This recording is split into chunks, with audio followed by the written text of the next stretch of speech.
Okay, today we are going to discuss our 6.5 by 53 rim Dutch rifles and carbines.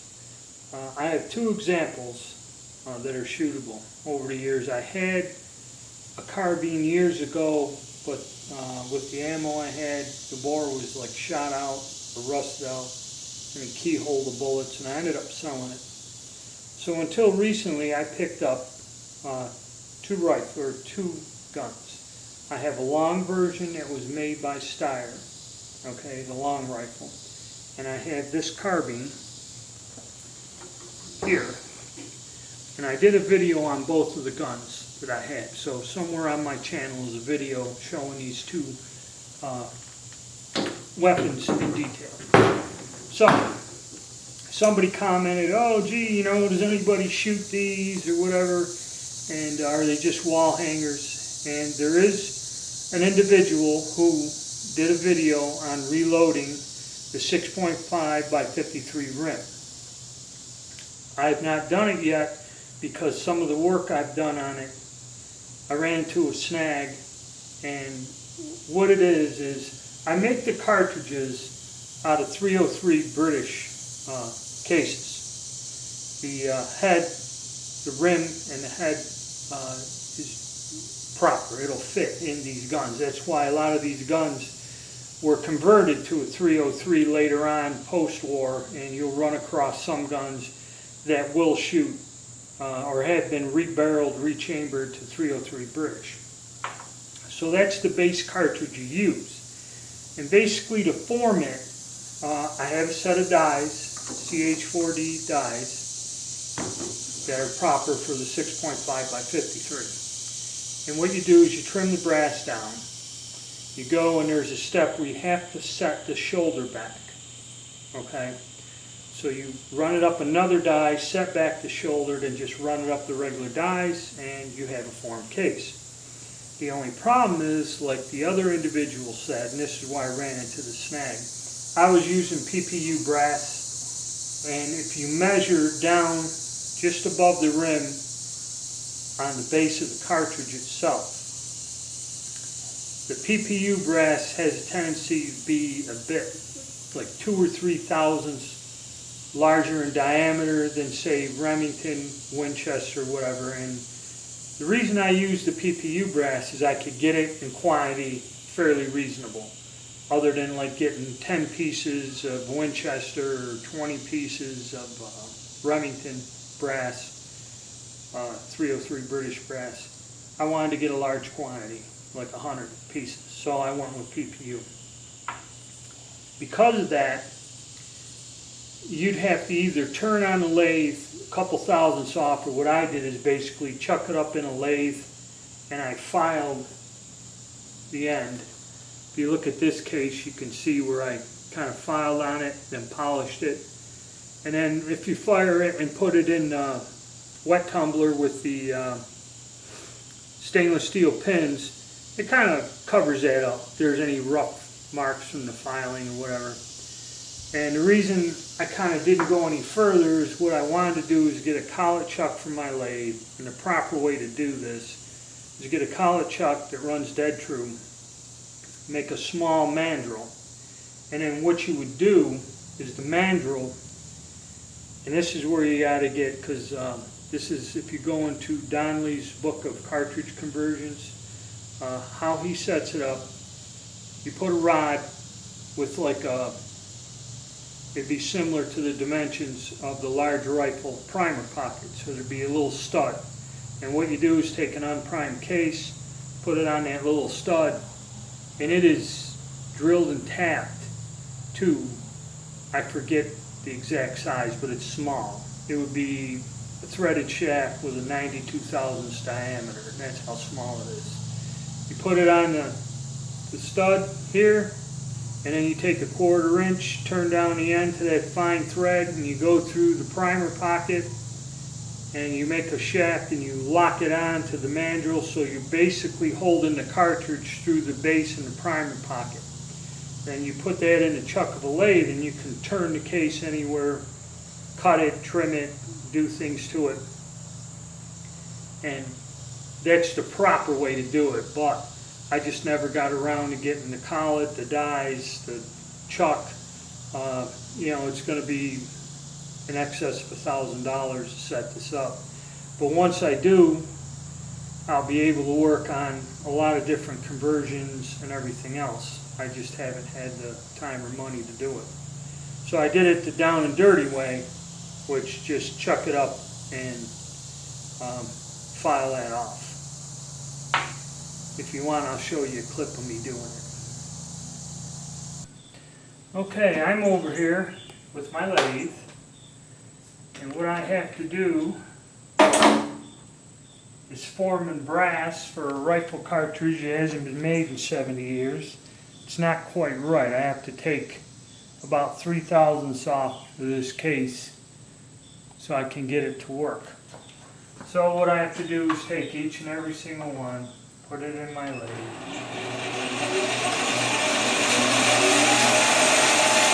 file.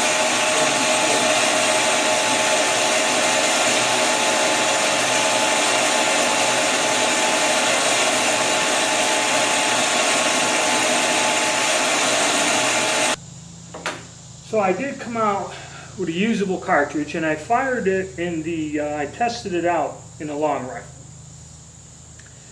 So for an upcoming gun show, I had 20 pieces of brass that are usable, so I loaded up a box of shells to take to the gun show, and that way if I run across somebody interested in buying this cartridge, I can give them my contact info and talk to them. So actually I had a few extra cartridges left over, 10 actually. So I said, you know what? Somebody posted a comment underneath one of my videos of these Dutch rifles and said, well, what are they, wall hangers? How come we don't ever see anybody shooting them? So I said, okay, I'm going to go out. I got these 10 rounds. I haven't shot the carbine yet. I got it, I don't know how long ago. I just never got around to shooting it or came back to working with the ammo. So I said, let me go out and make a video of me shooting the carbine. And I will present you with the video and show you what happened out on the range. So I got the segments there. Okay, we're out here with our Dutch M95 rifle. This is a carbine version. I believe I did a video on this, and one person sent a comment or put a comment out saying, what are these, all wall hangers? Nobody shoots them. Well, working on the ammunition, I come up with a load. It works fine in my rifle, and we're out here just trying to test some of these rounds I made. I'm using a Hornady 160 grain round nose bullet, and we're going to give the carbine a little try here at 50 yards. Basically to see if the ammo works. Now, the rifle, the ammo, you know, well, it's fine, but it's a little sticky on the carbine. Yeah, there we go. So we're going to give it a try.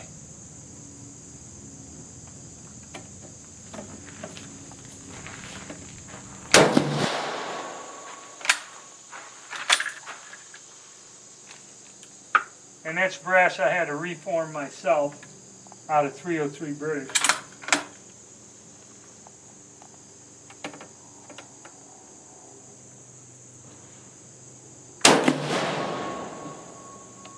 Alright, I'm going to go see where I'm shooting because I only have a few rounds.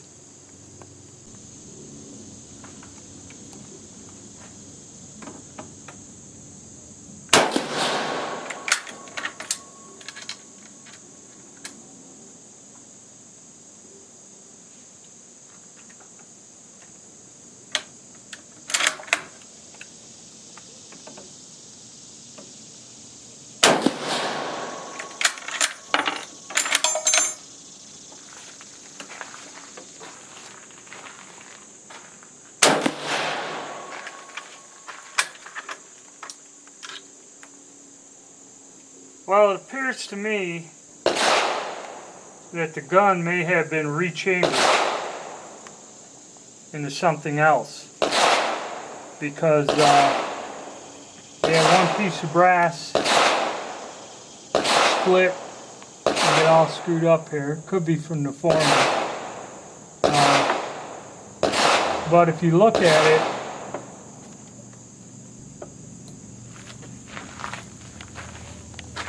kind of looks a lot different. It looks like they set the shoulder up to a different caliber altogether. Probably because they couldn't get 6.5 Dutch ammo, which hasn't been made, and it's a pain in the ass to make. But this case looks totally different. The shoulder and that. This looks more like it's been rechambered to something else. So we're going to have to do a chamber casting. And then it's a shame because they ruined the military value of the gun. I didn't know this. And the gun's accurate as hell. I mean, at 50 yards, I'm putting them right on the money. But I'll have to see what they did to this and how it ended up, because the brass that comes out of my long rifle doesn't do this.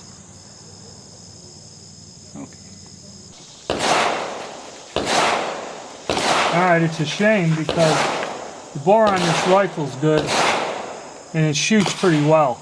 Okay, I just got to figure out what these assholes rechambered it to, and then I'll have to make ammunition to match up with what my chamber is. And I think what happened also, we're annealing. Whenever you're doing case forming, this cartridge was probably not annealed, or this case. So that's probably the problem. That's why this one come apart. But the other one's fire formed pretty good. And like where I had to relieve the back here, you see it bulged out. So they reamed it where the body diameter's off and everything else. I just got to go take some measurements and see what this is now chambered in, because it's not 6.5 Mannlicher. And like I said, it kind of pisses me off because this gun's in good shape and shoots well. So it's something we got another project on top of my other 10 million projects to do. Alright. Okay, let's look at some cartridges. This here is a cartridge made either in the 20s or 30s. I can't decipher the head stamp right off the hand. But you can still find this for sale, these cartridges. I believe they are made in Europe somewhere by maybe Fabrique Nationale, and you'll still find them turning up online. I had trouble. I bought a batch of this 40 years ago. 40 years ago. And hang fires, all kinds of weird stuff. So it's available, but I wouldn't use it. This cartridge here is a German-made cartridge, head stamp 1943, and this is some of the ammo that came with the gun I bought originally, and I believe this was available at one time in the 50s and 60s in large quantities, but you don't see it much anymore. Now, here is the 303 British case for comparison from it. And this is my cartridge I've made. You see where the difference lies in between them. And this is the 6.5 by 53 rim. Now if you notice, like I said, when you size this, you get a little area right there, like a little over, just under a 1/4 inch wide, that just isn't, it's like 2 or 3 thousandths, so it won't chamber in the rifle. So what I did is chuck them up, file that little area in the back, and then get them to chamber, and then everything's fine. And you know, it should be turned on a lathe, but like I said, I have to have a mandrel that goes in there, a rod that comes through the case, and then I can turn the outside of the case. I'm not set up for that, but eventually that's what I'll do. Now after firing the gun, as you can see, this case compared to the round here, it's different. The shoulder's different, the neck, everything else, and even the body. You can see here where it's pronounced, where I removed some material and it actually has stretched out and fire formed to a totally different case itself. So that was the problem. That means the gun has been rechambered. And also, I had a piece of brass I must have been using. I did not anneal it. Okay, this brass was annealed and the other 4 cartridges come out all right. This one, as you can see, did not do so well. It split. Okay, so annealing your brass is important. Once you do all the forming and after you size it down and get it done, you should anneal the brass to soften it. And this shows you that the chamber is way big by the way it ruptured in there. So that's a close look at the cartridges and what I ended up with. And also, that means the gun's been modified. Okay, so I went, took it apart and I checked it, and there's the bolt there. I have a hard time if I can't really see. You can see, okay, yeah, you can. Got my camera angle. And if you look, the way it goes in there, they didn't modify the bolt head. Okay, the cartridge fits on there correctly and ejects correctly and everything. So they didn't screw with the bolt in the head. So it's still a rimmed cartridge. It still accepts the rimmed cartridge. And also, if you look, you can see the pronounced, where in the back I had to take material off to get it to go in a regular chamber here. You can see where I had removed material to make this work. So, fortunately, the bolt was not modified. Now I'll discuss on what's going on here. Okay, so we had the event on the range. We looked at the cases and what I ended up with when I tried shooting the gun. So what happened? Well, obviously the gun has been rechambered to something else. What? When the surplus rifles come out on the market, I do know of a conversion or a rechambering that was done to a lot of Japanese 6.5 rifles. What it was is a lot of the stuff in Europe, they captured or gathered up all the ammunition and guns, and basically this is what the surplus market was from the 50s and 60s, is these countries would take all the stuff lying around, the obsolete guns, and in the post-war years either sell them or sell them in the U.S. on the surplus market. And that's where you got all these bolt-action guns that were fairly good, you know, used, and people, there was actually an industry of converting these guns or sporterizing them for hunting rifles. You go down, buy an inexpensive military gun, and there were places that would reblue them, put a different stock on there, different sights, you know, and actually turn out some usable sporting rifles. And this was done by a lot of gunsmiths. So most of them, you know, like the 8mm, you can still get cartridges made, new cartridges. The 7mm, 303 British, you know, still to this day you can get those cartridges. Even the 6.5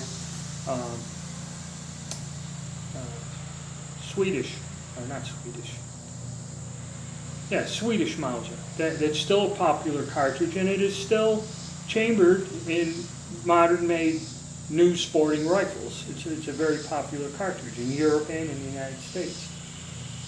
And so there was a way of converting it. Now some people didn't, because you could buy surplus ammo. I bought World War II ammo all the way up until the 70s. I could find lots surplus ammo, which was still good. It's, you know, was stored well and was usable. Now, after, like I said, that was 40 years ago. Now I kind of, you know, question that. But you had a couple that were odd. The 6.5 Dutch was one. Okay, they didn't make a lot of cartridges. And the 6.5 Japanese. Now, I remember I had a lot of surplus guns, but you could never find the ammo. And I guess what it was is when the U.S. occupied Japan and the areas that it conquered, it destroyed all their war material. In other words, they destroyed the ammunition. You know, a lot of the guns were thrown into Tokyo Harbor. I mean, the Japanese made a lot of rifles, a lot of the soldiers brought them back, but stockpiles of ammo in that, unlike in Europe, they were destroyed, okay? And there are only, you know, the Japanese cartridges or calibers were only used by the Japanese for their military rifles. There were never any sporting guns chambered in a 7.7 or a 6.5, okay? So 6.5 was a tough one. You couldn't get ammo for it. Nobody made the brass or nothing for years. So what they did is they had a conversion. They'd go and have the gun sporterized, and then what they would do is they would run a chamber reamer up there, and they'd rechamber the gun for a cartridge. The 257 Roberts was a Wildcat cartridge, but like I studied in this history here of cartridges, it was popular for a while, and there were commercial guns chambered for it, and ammunition was produced for a time. I don't know much about it, and searching through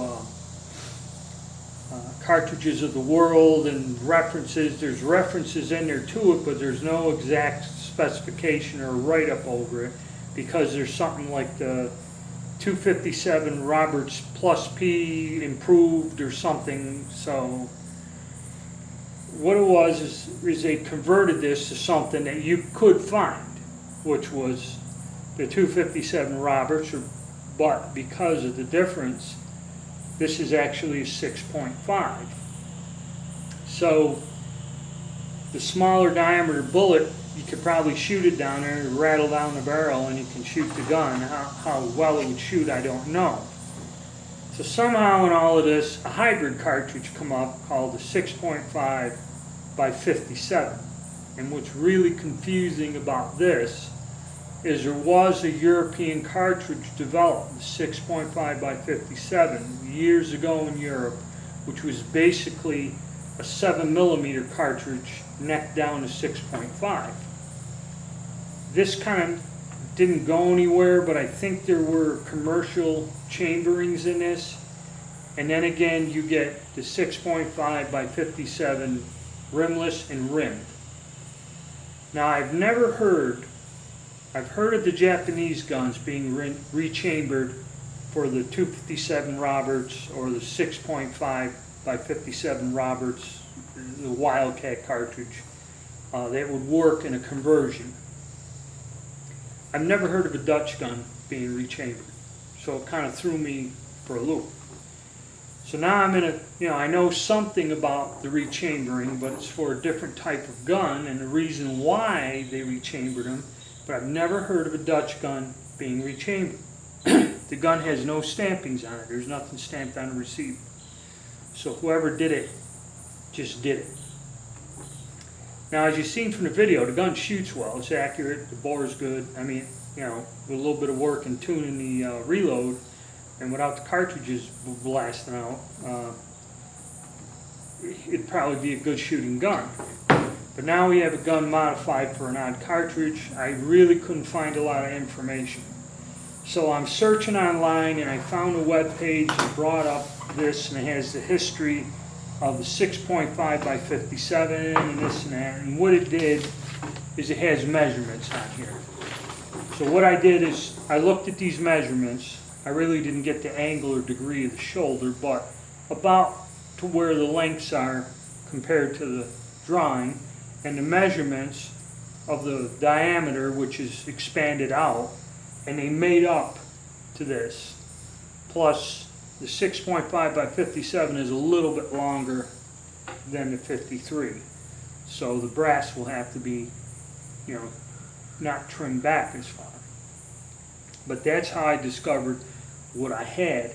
I guess what this gun is chambered in, I can say, is a 6.5 by 57 rimmed, because it's still set up for a rimmed cartridge. So somebody ran a chamber reamer up there and rechambered the gun. Great. Who makes 6.5 by 57 ammo? Okay, that's even, I couldn't find anything on that other than this thing online that gave me some dimensions.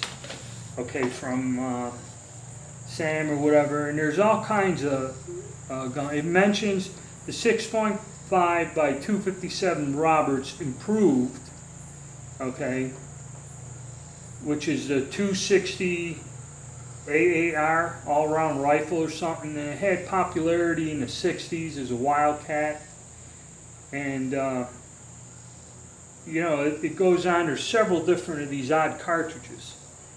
So I'm like, man, what am I going to do now? Okay, I ain't going to go through all the trouble of making 6.5 by 53 to have it expand out or whatever, you know. So I do an internet search, found some information on the cartridge, took the measurements from the fired cases, and I'm looking for dies. So I just type in a wild search, and lo and behold, I go to Amazon, and what do they have? Hornady, 6.5 by 57 dies. Now I went to several different reloading supply websites, Graf and Sons, you know, Mid-South Shooter Supplies. Nobody has these dies in Hornady. So they must have been a limited production or they stopped making them. And I found a brand new set by luck, okay, just searching after hours, and bought them. So now, with this gun, I'm going to have to do a series on how to make ammunition for 6.5 by 53. I'll make a video on that, how I do my process, and fire that ammo in a gun chambered for it.